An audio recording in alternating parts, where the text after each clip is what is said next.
নমস্কাৰ বন্ধুসকল, মই হিৰেন। আজি মই আপোনালোকক এই ভিডিঅ'টোত ফাকুৱাৰ সম্পূৰ্ণ ইতিহাস আপোনালোকৰ আগত আগবঢ়াইছোঁ। প্ৰথমে মোৰ চেনেলটো আপোনালোকে ছাবস্ক্ৰাইব কৰি ল'ব, যাতে মোৰ পিছৰ ভিডিঅ'বিলাক আপোনালোকে সহজে লাভ কৰিব পাৰে। লগতে মোৰ ভিডিঅ' যদি ভাল লাগে তেন্তে লাইক আৰু শ্বেয়াৰ কৰিব, লগতে কমেণ্ট কৰি আপোনালোকৰ মনৰ ভাৱ প্ৰকাশ কৰিব। এতিয়া আহোঁ মূল বিষয়লৈ। আজিৰ এই ভিডিঅ'টোৰ উদ্দেশ্য হৈছে ফাকুৱাৰ অৰ্থাৎ হোলীৰ তাৰ যি ইতিহাস, সেই ইতিহাস বিচাৰি এই ভিডিঅ'টো আপোনালোকৰ আগত আগবঢ়াইছোঁ। ফাকুৱা বসন্তৰ এক ৰঙৰ উৎসৱ। এই উৎসৱ ফাগুন মাহৰ যি পূৰ্ণিমাত হিন্দু ধৰ্মীয় যিসকল লোক তেওঁলোকে এই উৎসৱ পালন কৰে এক ৰঙৰ উৎসৱ হিচাপে। ফাকুৱাক হোলী, দৌল উৎসৱ, ফাগুন উৎসৱ, ফাকুৱা, মদন উৎসৱ আদি বিভিন্ন নামেৰে জনা যায়। সমগ্ৰ ভাৰতবৰ্ষতে হিন্দুসকলৰ প্ৰাচীনতম উৎসৱসমূহৰ ভিতৰত ফাগুনৰ এই উৎসৱ। এই উৎসৱ ফাগুন বা চ'ত মাহত যি পূৰ্ণিমা হয়, সেই পূৰ্ণিমা তিথিত এই উৎসৱ বিশেষভাৱে পালন কৰা হয়। এই উৎসৱ প্ৰাচীন মদন পূজাৰ এক আনুষাংগিক উৎসৱ। হিন্দুসকলৰ আৰাধ্য দেৱতা শ্ৰীকৃষ্ণ বা বিষ্ণুৰ উদ্দেশ্যে এই উৎসৱ বিশেষভাৱে পালন কৰা হয়। ধৰ্মীয় আৰু লৌকিক পৰম্পৰাৰে পালন কৰা এই উৎসৱৰ সৃষ্টিৰ সৈতে বহুতো পৌৰাণিক আখ্যান বিশেষভাৱে জড়িত হৈ আছে। এই উৎসৱৰ পৌৰাণিক আখ্যান আপোনালোকৰ আগত বিশেষভাৱে আগবঢ়াইছোঁ।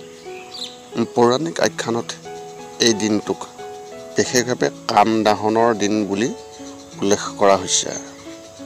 আখ্যান অনুসৰি এসময়ত গিৰিৰাজ হিমালয়ৰ কন্যা পাৰ্বতীয়ে আদিদেৱ মহাদেৱক স্বামীৰূপে পাবলৈ বিশেষ কঠোৰ ব্ৰতত ব্ৰতী হৈছিল। কিন্তু মহাপ্ৰভু স্বয়ং সেই সময়ত বিশেষভাৱে তপস্যাত বিলীন হৈ আছিল। তেওঁৰ সৈতে দেৱী পাৰ্বতীৰ বিবাহ কাৰ্য সম্পন্ন কৰি দিয়াৰ অন্য উপায় নেদেখি দেৱতাসকলে কামদেৱক কামবান নিক্ষেপ কৰিবলৈ দিছিল। মহাদেৱৰ তপ ভংগ হোৱাত তেওঁৰ ক্ৰোধ দৃষ্টি কামদেৱৰ ওপৰত বিশেষভাৱে পৰে। তেওঁৰ ত্ৰিনয়নৰ জুইত কামদেৱ ভস্মীভূত হয়। কামদহনৰ এই আখ্যানে মূলতঃ সাংসাৰিক লোভ, মোহ, কাম, ক্ৰোধ আগৰিৰ প্ৰতিনিধিত্ব বিশেষভাৱে কৰে। আন এক আখ্যান অনুসৰি হিৰণ্যকশিপুৰে তেওঁৰ পুত্ৰ প্ৰহ্লাদক মাৰিবলৈ ভগ্নী হোলিকাক নিৰ্দেশ দিছিল। হোলিকাই নিজৰ শৰীৰৰ জুয়ে প্ৰহ্লাদক ভস্মীভূত কৰিবলৈ গৈ নিজেই নিঃশেষ হৈ গ'ল। হোলিকাই মৃত্যুৰ ক্ষণত নিজৰ ভুল বুজিব পাৰি প্ৰহ্লাদৰ ওচৰত ক্ষমা প্ৰাৰ্থনা কৰে। প্ৰহ্লাদে বৰ দিয়ে যে মৃত্যুৰ পিছত বছৰৰ অন্তত এদিন মানুহে হোলিকাক স্মৰণ কৰিব। এই হোলিকাৰ পৰাই হোলীৰ শব্দৰ বিশেষভাৱে সৃষ্টি হৈছে বুলি মানি আহিছে। সেইবাবে বিভিন্ন ঠাইত ফাকুৱাৰ আগদিনা অপশক্তি হোলিকাক দাহ কৰা হয়।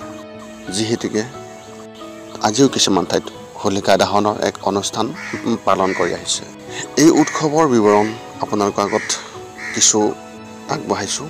ভাৰতৰ বিভিন্ন ঠাইত ফাকুৱাৰ আগদিনা ৰাতি এটা মেজি সাজি তাৰ চাৰিওফালে নৃত্য গীত গাই আনন্দ কৰে। উত্তৰ ভাৰতৰ কোনো ঠাইত এই উৎসৱ এসপ্তাহৰ বাবে পালন কৰা হয়।